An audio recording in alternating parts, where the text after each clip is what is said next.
Assalamualaikum anak-anak, bagaimana kabarnya? Semoga sehat ya. Kali ini kita belajar biologi lagi, bahas satu film terakhir dari Kingdom Animalia, yaitu Chordata. Dalam pengklasifikasian animalia berdasarkan simetri tubuh, lapisan tubuh, dan rongga tubuh, maka chordata ini memiliki karakteristik berupa simetri tubuh bilateral.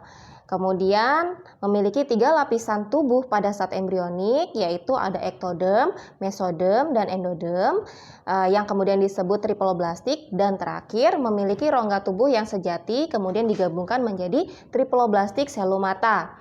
Nah, chordata ini memiliki kemiripan dengan echinodermata, yaitu terbentuknya mulut berasal dari bukaan blastofor yang kedua, ya, atau yang lainnya, maka dimasukkan ke dalam kelat deuterostomia. Nah, sekarang kita akan bahas chordata yang merupakan karakteristik khususnya, ya. Ada 4 karakteristik kunci dari chordata yang merupakan ciri strukturalnya.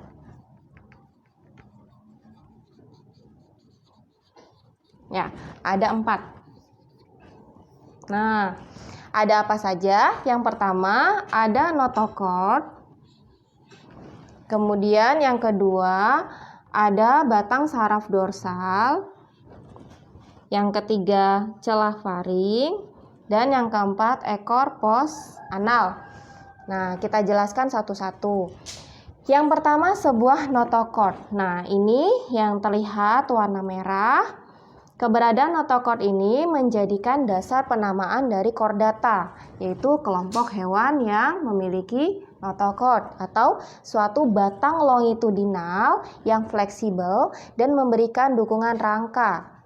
Nah, pada perkembangannya notochord ini akan bermodifikasi, berubah atau termineralisasi menjadi vertebra atau disebut ruas-ruas tulang belakang. Nah, pada manusia sendiri, notochord akan tereduksi menjadi cakram bergelatin yang diapit oleh vertebra. Kemudian, di bagian dorsal notochord terdapat batang saraf dorsal yang berongga. Batang saraf dorsal ini pada perkembangannya akan menjadi sistem saraf pusat.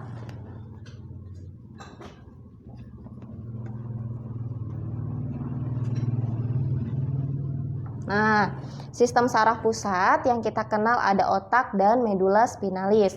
Di bagian anterior atau depan batang saraf dorsal ini akan berkembang menjadi otak atau ensefalon, kemudian membentang ke arah posterior akan menjadi medula spinalis atau yang dulu ketika kalian SD dan SMP menyebutnya sumsum tulang belakang. Kemudian yang ketiga ada celah faring. Nah, di sini ya, celah faring ini terdapat di bagian posterior mulut chordata. Ya, chordata ini memiliki suatu saluran pencernaan yang lengkap mulai dari mulut hingga anus. Ya, di bagian faringnya terdapat celah atau bagian yang tersibak. Pada superkelas Pisces, celah faring ini akan berkembang menjadi celah insang yang ada kaitannya dengan fungsi pertukaran gas pernafasan. Pada tetrapoda sendiri, celah faring ini akan berkembang menjadi bagian-bagian telinga atau menjadi berbagai struktur lain di kepala dan leher. Kemudian yang keempat ada ekor pos anal. Nah, ini ekor. Nah, pos itu adalah bagian posterior, anal ini adalah anus. Jadi ekor ini memanjang di bagian belakang anus dari chordata, maka disebut ekor pos anal. Kemudian ekor pos anal ini berotot. Nah, kalau di sini dilihat ada barisan-barisan yang seperti huruf V. Ini adalah segmen-segmen otot pada chordata. Nah, pada chordata akuatik, ekor ini akan menunjang pergerakannya, melakukan liuk-liuk atau mengibas-ngibas ya, terkait dengan melakukan pendorongan untuk gerak gitu ya. Pada sebagian besar chordata, termasuk kita manusia, keberadaan ekor ini sangat tereduksi. Oke, sekian untuk karakteristik kunci dari chordata. Kita ulas ada apa aja tadi, ada 4. Yang pertama ada notochord, yang kedua ada batang saraf dorsal, yang ketiga ada celah faring, dan yang keempat ada ekor pos anal. Nah, sekian pembahasan karakteristiknya. Berikutnya kita akan bahas klasifikasi dari chordata. Berikutnya kita bahas klasifikasi chordata. Chordata menempati tingkat filum. Di bawah filum ada subfilum. Terdapat 3 anggota subfilum pada chordata, yaitu cephalochordata, urochordata, dan vertebrata. Cephalochordata memiliki nama lain lancelet karena bentuknya memang menyerupai sebilah pisau. Untuk urochordata memiliki nama lain tunicata karena memang bentuknya menyerupai memiliki tunik ya. Dan vertebrata kalau kita sebut ini adalah hewan bertulang belakang. Berarti tidak semua chordata adalah vertebrata, atau chordata tidak semua anggotanya memiliki ruas-ruas tulang belakang. Mengapa? Nah, karena selain vertebrata yaitu ada cephalochordata dan urochordata, sebenarnya ada satu lagi yaitu hemichordata yang tidak kita bahas sekarang.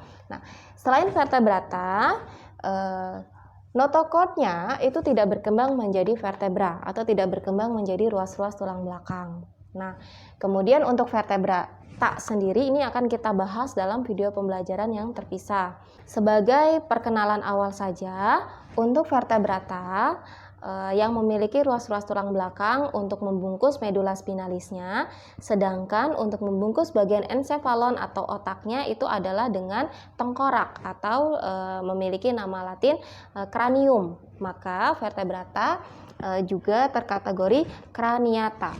Gitu ya. Craniata, kelompok hewan yang memiliki tengkorak. Dan yang lainnya berarti tidak memiliki tengkorak, disebut acrania. Nah, berarti chordata dibagi menjadi yang memiliki tengkorak, craniata, dan acrania. Acrania ini terbagi menjadi cephalochordata dan urochordata. Berikutnya kita bahas satu-satu, yaitu cephalochordata. Cephalochordata atau lancelet ini adalah satu anggota chordata yang mempertahankan 4 karakteristik kunci seperti pada ilustrasi gambar ini ya, sejak masa embrio hingga dewasanya. Hanya saja terdapat modifikasi pada bagian kepala, lebih tepatnya pada bagian mulut, itu terdapat suatu struktur yang menyerupai juluran tentakel yang disebut dengan siri. Nah, ini menjadi ciri khususnya, yaitu terdapat siri. Ya. Jadi siri ini akan menyaring partikel makanan yang masuk ke dalam saluran cernanya hanya yang kecil-kecil saja. Kemudian partikel kecil masuk, dibungkus oleh mukus atau lendir, kemudian diteruskan ke dalam saluran pencernaan oleh silia. Ya. Kemudian cephalochordata memiliki otot-otot ya, seperti pada gambar ini terdapat segmentasi otot ya seperti huruf V gitu ya, yang kemudian dinamai myomer. Gitu. Myo itu artinya otot, mer itu merik atau segmen. Jadi cephalochordata sudah memiliki segmentasi tubuh yang merupakan segmentasi ototnya. Cephalochordata pada saat dewasa panjangnya bisa mencapai sekitar 5 cm. Dindingnya tipis transparan dan memiliki warna yang agak ke merah mudaan atau agak ke pink gitu ya.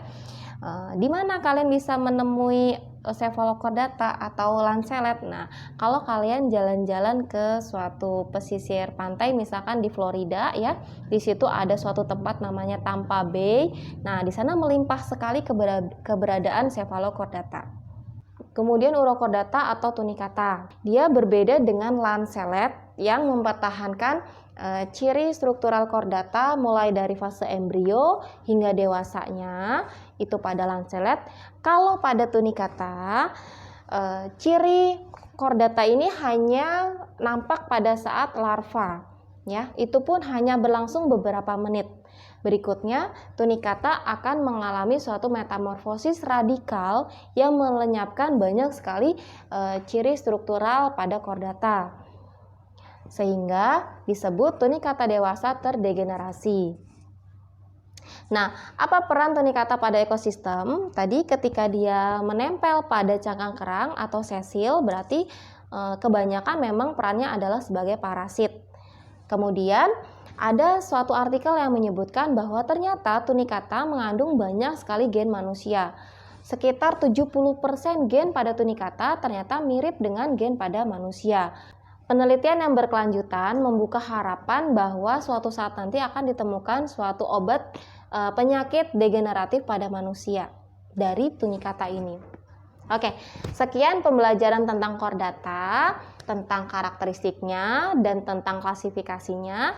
Berikutnya masih ada vertebrata, ya. Vertebrata ini akan kita bahas pada video yang terpisah. Kalian sehat-sehat di rumah, tetap rajin belajar.